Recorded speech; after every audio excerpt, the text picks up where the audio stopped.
pelajaran dua mata. Jalan mata. Mata ialah anugerah daripada Allah Ta'ala yang digunakan untuk melihat.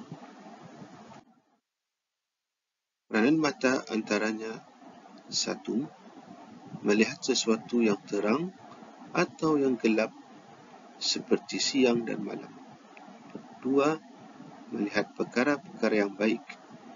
Ketiga, melihat yang indah-indah dan ajaib dan dijadikan bukti pada menunjukkan wujudnya zat Allah Subhanahu Wa Taala dan segala sifatnya.